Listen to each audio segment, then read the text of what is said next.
And I came here with my clothes, just the uniform. Yes. I did not even have the clothes. And Hatfield, they were opening the shop called Zoot. I went to this shop. I didn't know, but I went to this shop. I stole the jean, the t-shirt, and the jacket, the tracksuit.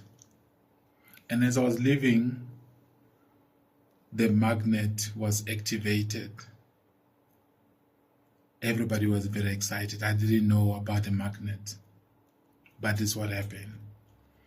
Fast forward, they called the police on me. When they called the police, the store manager looked at me, and I said, because I don't have the clothes. They could not believe me. Look at what God did. The police came in the private vehicle, not in a van. They took me to the res. When I got there, they treated me so gentle along the way. So gentle. But this is what they said to me.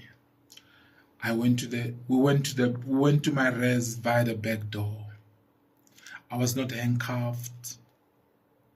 I opened the door.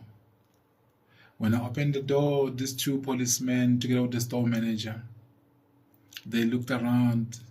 I had my books and the Bible on my study table.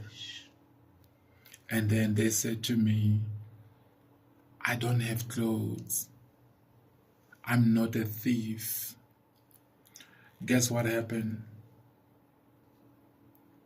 They all knelt down and prayed. They asked me, who are you? And I didn't even know who I was then. And I started praying with these people.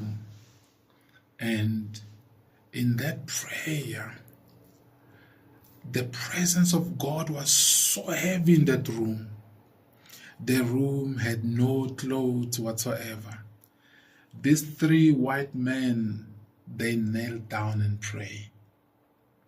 And they were crying. We're all crying. But this is what happened. When you talk about somebody paid the price. The store manager, instead of going to Brooklyn police station, we went back to the very same shop where I stole the clothes. When I got in there, the store manager announced publicly this time around. The other people, they made me a public spectacle. But this time around, I was going there with the grace of God. Amen. And then they said to me, from now on, until you complete your studies. I'm doing my first year. Until you complete your studies. Every month, come and take the jean and the t-shirt and the jacket for the rest of your life. And when I remember the grace, and everybody in the store, they asked themselves, who is this one?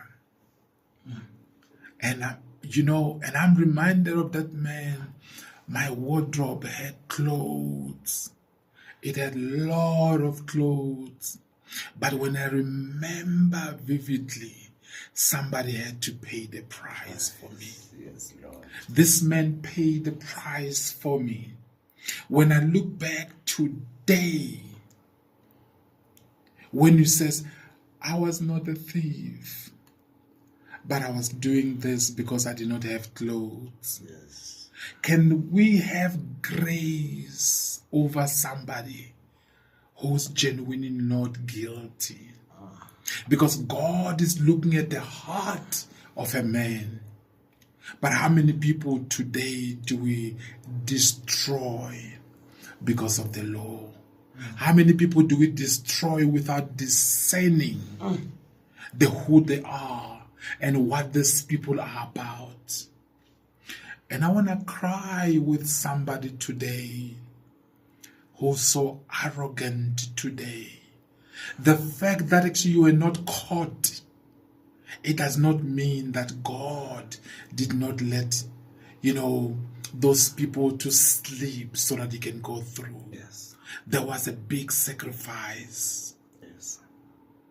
The fact that, God has favored you this much, and you are where you are today, and you're walking with absolute arrogance. It is shocking. Remember, somebody who has sown the seed. Somebody who has sown the seed to be where you are today.